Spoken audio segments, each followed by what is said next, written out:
Hey everyone, in this video I'll be showing you a pure 12 build for the College of Lore Bard in Baldur's Gate 3. The College of Lore is quite strong because they get magical secrets at level 6, and on top of this they also get their cutting words at level 3, which gives them the ability to give a 1d6 penalty to a target's attack roll, ability check, or saving throw. Normally the College of Lore Bard does not get the ability to do saving throws, but in Baldur's Gate 3 they do, and it's very strong. This will also scale up to a 1d8 at level 5, and at level 10 a 1d10, meaning you have a really good time at landing your saving throws spells. The Bard also gets their Bardic Inspiration to add a 1d6, 1d8, and then eventually 1d10 bonus to one of your teammates' attack rolls, ability checks, or saving throws. So the Lore Bard can kind of do it all. You can buff your teammates or reduce the target's saving throws. I would recommend for spells to grab Vicious Mockery. It's great. It also uses the same lines that Cutting Words will use. And Mage Hand is really great too, because you can use this to throw healing potions. I also want to recommend the Friends Cantrip if you're the face of the party, as it's a great choice. Now, we do get a variety of different spells. I'd recommend grabbing Healing Word. Thunder Wave for the pushback. Sometimes you get really lucky and knock targets off of ledges. If you don't have anyone on your team with Long Strider, you should be the one that takes it. I also like to take Dissonant Whispers as a psychic damage. You can frighten a target. If you want to buff your team, Fairy Fire or Tasha's Hideous Laughter, but Long Strider if you don't have anyone else in your party with that, like a wizard. Now for our ability score spread, I would recommend going with 16 Dex, 14 Constitution, 10 Intelligence and Wisdom, and 16 Charisma here. Now in the earlier sections of the game, you could go with a 16 Constitution instead of the Dexterity. You could swap those scores around. I just like to go with this for the increase initiative, and I would recommend grabbing Deception, Performance, and Persuasion for a Bard for your skill proficiencies. Level 2 gives us our Jack of all trades, adding half proficiency bonus to anything we're not proficient in, and Song of Rest, giving us the effects of a short rest. We'll also grab Fairy Fire or Tasha's Hideous Laughter for our next level, and then once we get to level 3 here, this is when we get to take our subclass. Now I've done builds for all the other bards here, and I've also made my own bard mod, the College of Winter Spirit. I highly recommend checking it out. It's got a ton of unique cold-based spells and summons and weapons and everything you can imagine. It's pretty sweet. Today's video, however, is obviously on the College of Lore. Cutting Words. It doesn't show you a lot here. It says you can use your wit to distract a creature and sap its confidence. It doesn't give you a lot on the tooltip, but again, it does a 1d6 penalty to that target's attack roll, ability checks, or saving throws, which will use your reaction and a Bardic Inspiration charge.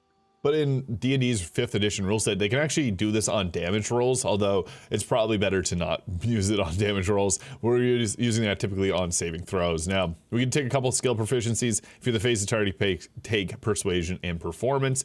And for the spell that we get to prepare at level 2, Hold Person is just extremely valuable, holding a target still. If you want a bit of damage, Heat Metal can be nice as well. And even Crown of Mana is pretty fun. And if you want to be the good buffer on our team, Enhance Ability is also a great choice. And we'll take our extra skills in Sleight of Hand, Stealth, Perception, and then the bonuses Persuasion and Performance. Level 4 gives us another cantrip here. Minor Illusion can be great too, as you can group enemies up and kind of do some outside of combat stuff. Again, take Friends if you're the face of the party. We'll then go with another spell here, Heat Metal. Clouded Daggers is actually really good because this is guaranteed damage. The enemies will always take damage if they walk through it. And for our first feat, Alert for the +5 to initiative, cannot be surprised. Great choice. Lucky is kind of fun on this because it doesn't use your reaction, kind of giving great effects. Warcaster helps you hold your concentrations if there's something you want to hold a concentration on, or an ability score improvement on our charisma. I'm going with the Alert feat. Going first in combat is extremely valuable, and that lets you do it in combat pretty much every time. Level 5 lets you get your Bardic Inspiration back on a short rest. Yippee. We also get Glyph of Warding, which is like a short-range fireball type spell. You can change the elemental damage type, and if you're a half-elf, you can put the Sleep Glyph on the floor, and it's not going to put you to sleep. Same thing goes with elves. I just play half-elf typically. Glyph of Warding is a pretty powerful spell for the Bard. Level 6, this is when we get a really nice buff. We can take for our spell here either Fear or Plant Growth, because this does not require concentration, because we want our concentration on something like Spirit Guardians. Now, this is really useful because you can basically set this up and run around. If you have a cleric on your team, I wouldn't recommend using this because you can only hit an enemy one time per turn with the Spirit Guardian. So if you have 2 of them running around, don't use this. If you do have a cleric, grab Hunger Vidar. Level 3 spell, don't upcast it. It's going to blind targets, make them take damage. It's a pretty solid spell. My personal recommendation is to grab Counterspell, guaranteed. Like, this is just such a valuable spell to have. One of the best spells in the game, and honestly, probably the most effective level 3 spell, believe it or not, just because it's going to protect you many, many times over. Spirit Guardians is great. If you want a damage option, Lightning Bolt can be good, but I do think Spirit Guardians with Counterspell and just doing our kind of support-based gameplay ends up being the best choice, but again, you can take something other than Spirit Guardians if your teammates already got that covered for you. Even Scorching Ray can be a decent damage option as well. Level 7, this gives us Confusion or Greater Invisibility. Greater invisibility is pretty crazy if you have someone with pass without trace. I like confusion because you can confuse a large group of enemies, and they have a 50-50 chance of either attacking someone at random or skipping their turn. So it's pretty good because you're going to make it so that they aren't hitting your team. I'd also recommend at this point to grab greater invisibility. We pretty much have the spells that we want at this point, and we'll get some more at Magical Secrets in 2 more levels. We're going to go for our level 8 feat with an ability score improvement on our charisma or our dexterity. I do think charisma is way better of the option. You could also go with the Warcaster feat as well. Level 9 gives us Hold Monster, a very valuable spell. Planar Binding or Dominate Person can be okay options as well, but Hold Monster just so good. Our Bardic Inspiration becomes a 1d10 now, so does our Cutting Words College of Lore subclass feature.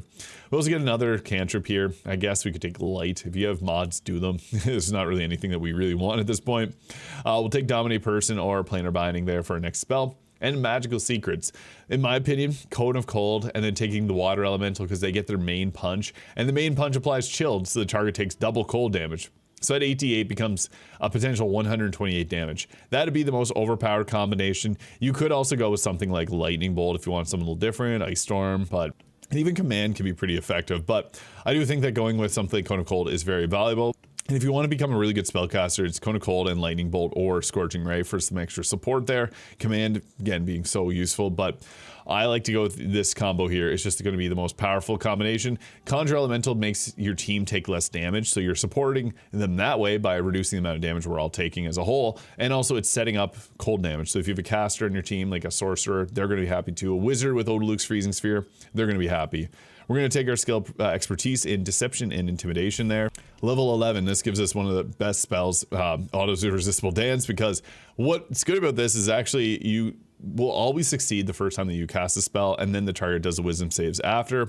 Eye Bite's another good one too, because you can basically keep putting targets to sleep. We're going to go with Auto's Irresistible Dance. We actually don't want to use it that much. We have other spells that we could use, and even Upcast to get a good amount of damage out of them. And then level 12, final spell, I guess, Planar Binding, or any of the previous spells you may want. And we're going to boost our charisma all the way up to 20. But you could also go with the Lucky Feat or Warcaster alternatively. And the outfit mod is from Skirby's Queen's Garments outfit mod, so that's what you're looking at there. Now for our equipment, in the early game, we're going to go with something like the Haste Helmet for the increased movement speed. You could go with the Hat of Fire Acuity and use Scorching Ray if you want to take that as your earlier game spell option, but the Charisma boost is really nice. And alternatively, again, Haste Helmet works too. There's not many cloaks in the game, so take the Cloak Protection or the Thunder Skin Cloak. Vivacia Cloak even works well. We're going to throw on in the early game the Potent Robe. You can have your wizard or sorcerer use mage armor on yourself, or you can find scrolls of it. This will give you a 13 base armor class, which will greatly increase your survivability. This also gives you temporary hit points equal to your charisma modifier, which is great. It reduces the damage you'll end up taking. The Protecty Spark Swallow with a Spell Sparkler can work well too in the early game. We only have light armor proficiency, so that's a challenge. You could take medium armor proficiency as a feat and then use something like the Luminous Armor with all Radiating Orb gear. That's pretty strong too. The best armor in the game is the Ballast Armor, and it's support because you can run up front, and then our archers will get double damage with the Aura of Murder. So that's late game the best option, but you could go with the other options earlier on. Now, since we can deal radiant damage decent enough, Gloves of Belligerent Skies works great, or Luminous Gloves. And I prefer the Luminous Gloves here just because we can then also use the Boots of Stormy Clamor, because this will apply Radiating Orbs when we do radiant damage. And then when we apply a condition with the Boots of Stormy Clamor, it applies 2 turns of Reverberation. These stack into each other very well. And we also have the Coruscation Ring, which when we deal spell damage, we also apply Radiating Orbs. And the Callous Glow Ring to do radiant damage even further. I also have the Amulet of Greater Health on to get our score to 23, which gives us 135 hit points to work with. I also have the Hellrider Longbow on for the +3 to initiative. And I have Staff of Spell Power here just to give ourselves a free cast. This is great because you can use this free cast and then get yourself a elemental here. I would recommend, again, not the Myrmidon, the Water Elemental. So the Water Elemental is good because their main punch attack will chill the target. So they have 114 health. You can have your Cleric cast 8 on them. But this punch will make it so that the target becomes chilled, meaning that they take double cold damage. We become unstoppable with Cone of Cold at this point, so we want to take that. Now, one weird thing is we would want to have a shield on if you're a half elf or a human. I have some mod that's not letting me do that. I'm playing as a half elf, which normally would have that. I don't know what's going on with my playthrough. I do need to re-download the game. and clear out because I'm having some weird issues. But afterwards, we can then throw on the Marika Heshker staff, because with this we can get lightning charges. Again, I mentioned the Protectee Sparks wall in the early game with the Spell Sparkler staff can be pretty good for that reason. Just give yourself an extra armor class point. But yeah, as I was saying, you probably want to have the shield on because the 18 armor class is not solid. We can get up to 21, but for some reason it's not working for me. Some more rings that are great though. Ring of free action lets you move around freely. Ring of regeneration give you a bit of healing, and you could even go with some of the more boosting ones like the Whispering Promise. Whenever you heal a target, they get blessed, and then we bless ourselves with all those heals, and it becomes pretty good. So starting off combat with a bang, we got Cutting Words. Now, the tooltip is not updated to give the proper numbers, so just be mindful of that, but we can help out Shadowheart here by reducing this attack roll. I don't know if this is worth using your reaction for all the time. We do have counterspell as a reaction. Another good thing I should mention is that you could use the Duelist Prerogative weapon, because this gives you a second reaction, so we can use our Cutting Words and our bonus action. We can also use our counterspell in the same turn. So if you don't want to go with a full cast, or if you have someone else that has that staff, the Duelist Prerogative actually works very well here. Now, on our first turn, we want, since we got Radiating Orbs and Radiant Damage, we typically are the debuffer for our team because it's the best debuff in the game. So if you had the Luminous Armor, that would obviously be a lot better because we would have had multiple stacks of Radiating Orbs on these enemies.